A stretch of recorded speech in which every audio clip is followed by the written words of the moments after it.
Et bonjour, me revoilà de retour. Alors, 2 vidéos dans la même journée, ça faisait il y avait quelques jours quand même.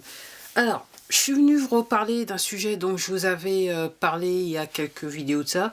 Il s'agit de la Réserve fédérale américaine, la Banque centrale américaine, la Fed. Et je vous avais expliqué aussi l'histoire des stocks, notamment de l'action GameStop, excusez-moi.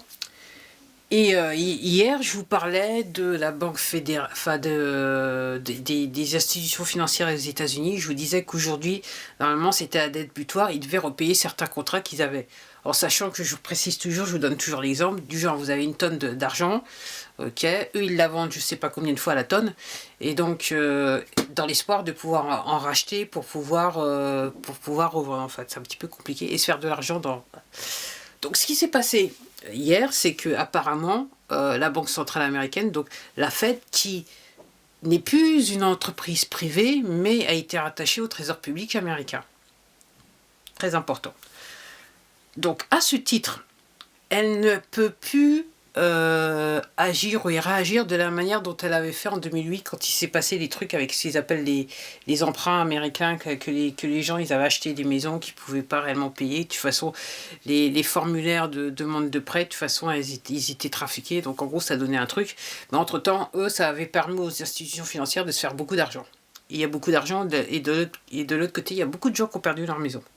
Donc, la Fed, maintenant, n'est plus en mesure de pouvoir, entre guillemets, intervenir, imprimer de l'argent comme elle en a envie, et, entre guillemets, aider ces grandes institutions financières quand elles sont dans un problème. Donc, je vous expliquais. Donc, hier, normalement, les contrats argent, ils devaient repayer certains des contrats qu'ils avaient mis il y a X temps. Et en même temps, je vous avais expliqué il y a quelques semaines de ça, qu'avec ces histoires d'argent GameStop, que l'action à la base elle était même pas à moins de $20, qu'ils avaient fait des contrats sur $20 et qu'il y a des investisseurs, des petits investisseurs comme vous et moi qui ont acheté des actions et ils n'ont pas l'intention de vendre ces actions.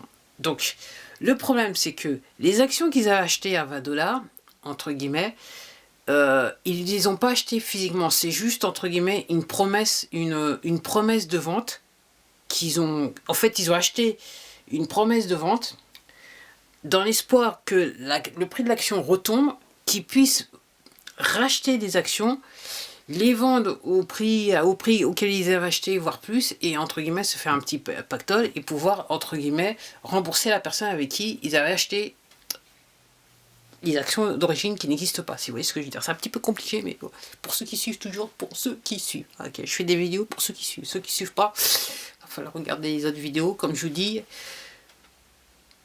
pour faire bien, vous revenez juste depuis le début de l'année, de cette année, comme ça.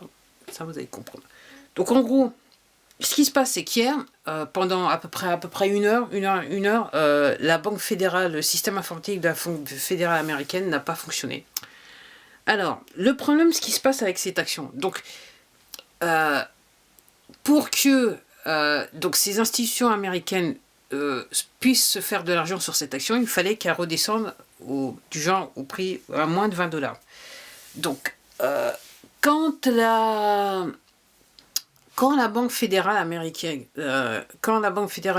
ouais, les ordinateurs, ils ont pu marcher, l'action apparemment, elle est à $90, ce qui ne fait pas l'affaire des institutions américaines. Et au moment où l'ordinateur n'a pu fonctionner, apparemment, le prix de l'action il est monté en flèche. Apparemment, il semblerait qu'il ait atteint même jusqu'à $150. Alors, tout ça, ce que ça démontre, c'est que l'ordinateur de la Banque réserve américaine a un programme qui permet, entre guillemets, artificiellement de fixer le prix des actions. C'est ce que semblent dire les spécialistes.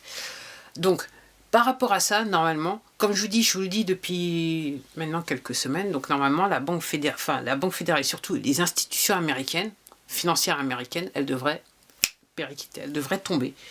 Jusqu'à présent, c'était la Fed, la Banque fédérale américaine qui les aidait. Elle ne peut plus les aider physiquement, elle ne peut plus leur donner de l'argent.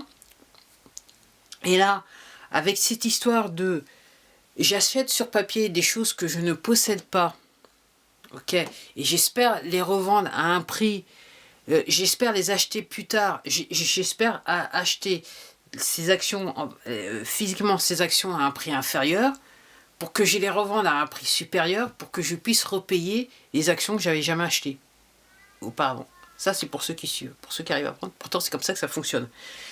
Et donc là, ils ont acheté, donc ils se sont endettés, ces institutions américaines se sont endettées, le prix de l'action, il n'est pas inférieur à ce qu'ils ont acheté, maintenant il est à 150 $ à l'action, et la banque américaine, enfin la Fed, la banque centrale américaine, ex-banque centrale américaine privée, n'a pas pu les aider.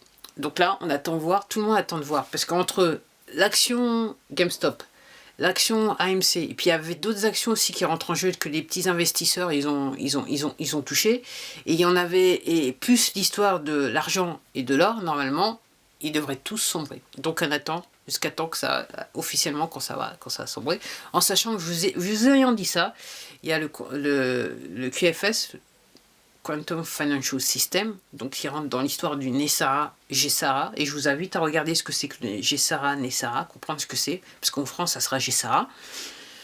Donc normalement, même si ces institutions elles sombrent, normalement, tout est bien, parce que, entre guillemets, le nouveau système financier a déjà été installé, dans les faits.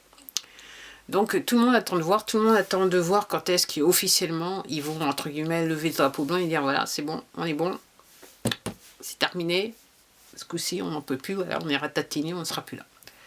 Donc sur ce, je vais m'arrêter parce que j'ai plus de batterie et je voulais juste vous informer. Donc pour ça vous dire, c'est des choses que vous verrez pas dans la presse, mais ça se passe là, voilà. À la prochaine.